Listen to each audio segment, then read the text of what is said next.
Halo teman-teman semuanya, pada kesempatan kali ini kami dari kelompok 4 akan menerangkan materi mengenai laporan posisi keuangan.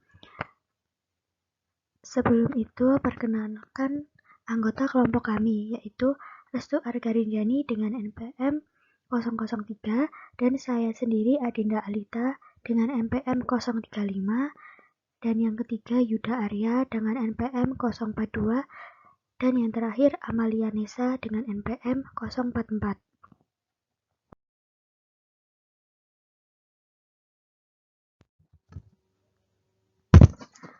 Sebelum kita masuk ke materi yang selanjutnya, sebaiknya kita mengerti pengertian dan kegunaan dari laporan posisi keuangan. Laporan posisi keuangan atau Statement of Financial Position disebut juga dengan neraca. Hal-hal yang dilaporkan dalam laporan posisi keuangan meliputi aset, liabilitas, dan ekuitas perusahaan selama tahun berjalan.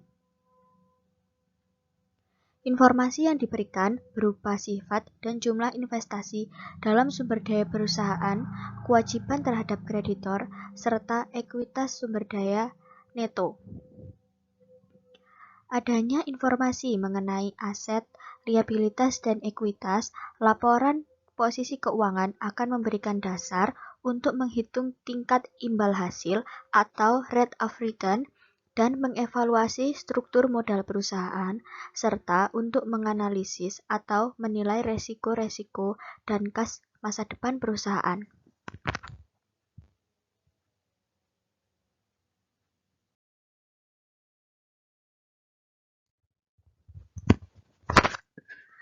Kegunaan analisis laporan keuangan. Analisis laporan keuangan bertujuan untuk menilai 3 hal, yaitu yang pertama likuiditas.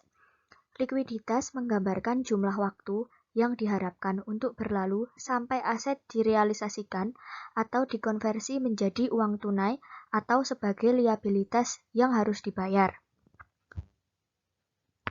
Kreditur tertarik pada resiko likuiditas jangka pendek seperti rasio kas terhadap liabilitas jangka pendek.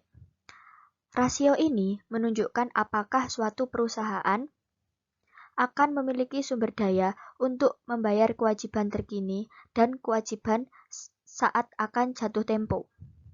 Para pemegang saham akan menilai likuiditas untuk mengevaluasi kemungkinan dividen tunai pada masa depan. Kesimpulannya, semakin besar likuiditas, maka semakin rendah risiko kegagalan perusahaan. Yang kedua yaitu solvabilitas. Hal ini mengacu pada kemampuan perusahaan untuk membayar utang pada saat jatuh tempo.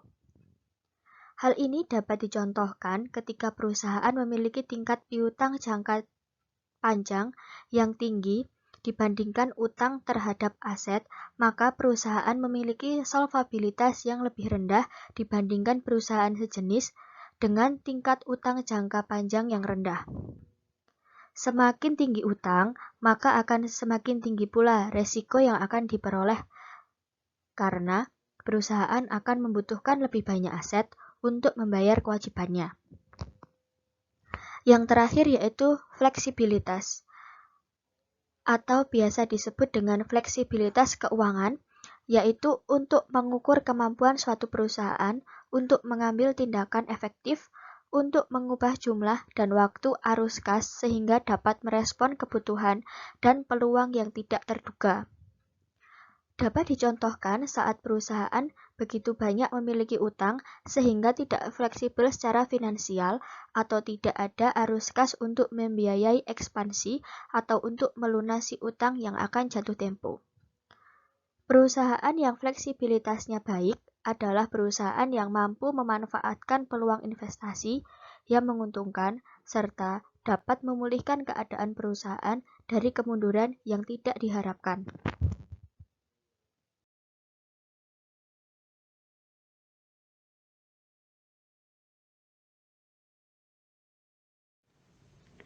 Batasan dalam laporan keuangan. Yang pertama adalah biaya historis. Laporan keuangan harus memperhatikan biaya historis agar laporan keuangan yang dihasilkan bernilai wajar dan relevan. Jika sebagian besar aset dan liabilitas dilaporkan sebesar biaya historis, hal ini akan mengakibatkan informasi yang diberikan dalam laporan posisi keuangan bernilai tidak wajar dan tidak relevan. Yang kedua, penilaian dan estimasi. Perusahaan menggunakan penilaian dan estimasi untuk menentukan beberapa pos yang dilaporkan dalam posisi keuangan. Yang ketiga, pos tertentu. Berkaitan dengan penilaian dan estimasi pos yang telah ditentukan, tidak boleh diabaikan terlebih lagi yang memiliki nilai keuangan. Jika laporan posisi keuangan mengabaikan beberapa pos yang memiliki nilai keuangan dan tidak mencatatnya secara objektif, maka perusahaan tidak mengakui pos-pos yang dilaporkan tidak objektif tersebut dalam laporan keuangan. Demikian pula, sebagian besar liabilitas yang dilaporkan dengan cara di luar neraca atau off-balance. Klasifikasi dalam laporan keuangan. Akun dalam laporan posisi keuangan dapat diklasifikasikan atau dikelompokkan bersama pos yang serupa untuk memperoleh subtotal yang signifikan sehingga dapat menampilkan hubungan-hubungan yang relevan. IASB membatasi pelaporan akun dalam laporan posisi keuangan, yaitu hanya berupa ringkasan total aset, aset neto, dan total liabilitas. Namun perusahaan harus melaporkan dan mengklasifikasikan setiap pos dengan terperinci.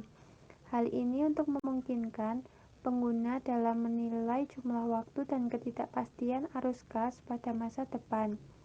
Pengklasifikasian ini digunakan untuk memudahkan pengguna dalam mengevaluasi likuiditas dan fleksibilitas keuangan, profitabilitas, serta resiko. Unsur yang ada dalam laporan keuangan yaitu aset, liabilitas, dan ekuitas.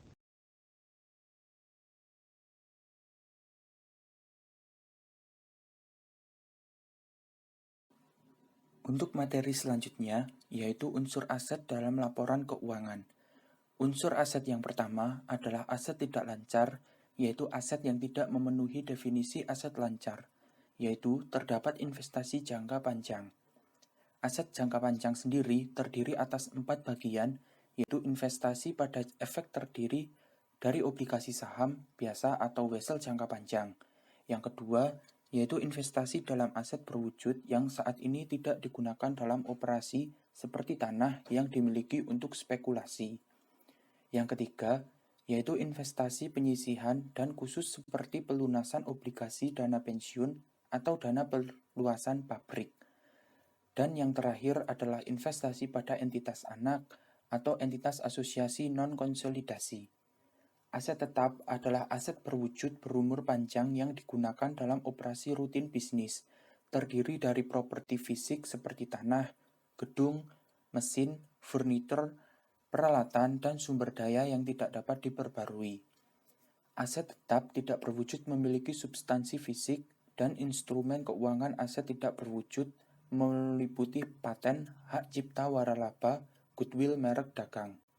Perusahaan menghapus atau mengamortisasi aset tidak berwujud yang umurnya terbatas selama umur manfaatnya. Aset lancar adalah kas dan aset lain yang diharapkan oleh perusahaan dapat dikonversi menjadi uang dijual atau dikonsumsi dalam 1 tahun atau dalam siklus operasi maupun yang lebih lama. Siklus operasi sendiri adalah waktu rata-rata antara ketika perusahaan mengakuisisi bahan baku serta perlengkapan pada saat perusahaan menerima uang tunai atas penjualan produk. Aset lancar yang pertama yaitu persediaan dalam perusahaan dagang. Terdapat persediaan barang dagang, dan dalam perusahaan manufaktur terdapat persediaan bahan pokok, persediaan bahan penolong, persediaan barang dalam proses, dan persediaan barang jadi yang akan dijual oleh perusahaan. Yang kedua, yaitu piutang. Perusahaan harus secara jelas mengidentifikasi kemungkinan kerugian akibat piutang yang tidak dapat ditagih jumlah dan sifat atas dasar setiap piutang yang tidak diperdagangkan, dan setiap piutang yang digunakan sebagai jaminan. Perusahaan juga harus mengklasifikasikan secara terpisah piutang jangka panjang dan piutang jangka pendek. Yang ketiga, biaya dibayar di muka, yaitu aset lancar jika kita menerima manfaat dari sesuatu yang kita miliki atau yang kita sewa dalam waktu 1 tahun atau siklus operasi, mana lebih lama dan kita melakukan pembayaran terlebih dahulu. Yang keempat, yaitu investasi jangka pendek. Perusahaan mengklasifikasikan masing-masing efek ekuitas yang dimiliki untuk penagihan dan efek ekuitas yang tidak diperdagangkan sebagai aset lancar. Dan yang terakhir adalah kas. Pada umumnya, dianggap terdiri dari deposito mata uang dan permintaan atau uang tersedia sesuai permintaan lembaga keuangan. Sedangkan setara kas adalah investasi jangka pendek secara liquid yang akan jatuh tempo dalam waktu 3 bulan atau kurang. Selanjutnya, yaitu unsur ekuitas. Ekuitas sendiri disebut sebagai ekuitas pemegang saham. Adalah salah satu bagian yang harus dilaporkan dalam laporan posisi keuangan. Terdapat 6 bagian ekuitas, yaitu yang pertama adalah modal saham yang dilaporkan berdasarkan nilai pari atau nilai yang dinyatakan pada saham yang diterbitkan. Yang kedua, premi saham yaitu selisih jumlah yang disetor dengan nilai pari. Yang ketiga terdapat saldo laba atau saldo yang tidak dibagikan. Yang keempat adalah akumulasi penghasilan komprehensif lain. Yang kelima ada saham treasury atau saham biasa yang dibeli kembali. Dan yang terakhir adalah kepentingan non-pengendali atau hak minoritas. Selanjutnya yaitu unsur liabilitas dalam laporan keuangan. Terbagi menjadi 2, yaitu liabilitas jangka panjang dan liabilitas jangka pendek. Yang pertama, liabilitas jangka panjang adalah kewajiban yang biasanya tidak akan dilikuidasi oleh perusahaan dalam waktu lebih dari 1 tahun atau siklus operasi normal pada umumnya. Terdapat 3 liabilitas jangka panjang. Yang pertama, liabilitas yang timbul dari situasi pendanaan khusus, seperti penerbitan obligasi, kewajiban sewa jangka panjang, dan wesel bayar jangka panjang.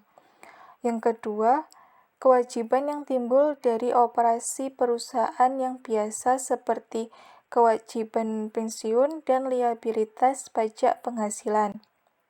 Yang ketiga, kewajiban yang tergantung pada saat terjadi atau tidaknya satu atau lebih peristiwa di masa depan untuk mengkonfirmasi jumlah utang atau penerima pembayaran tanggal utang seperti jasa atau produk yang memberikan jaminan liabilitas lingkungan dan rekonstruksi.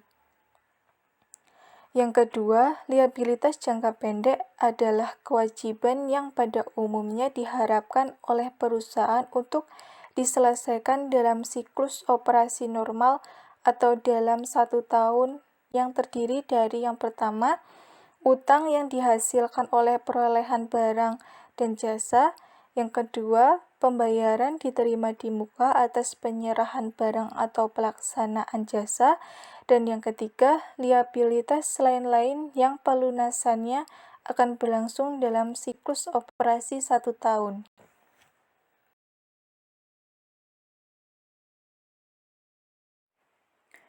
Selanjutnya, format laporan posisi keuangan. Pada bentuk laporan, membuat daftar bagian 1 di atas bagian lain pada halaman yang sama, disusun memanjang ke bawah dan saldo diletakkan pada bagian samping.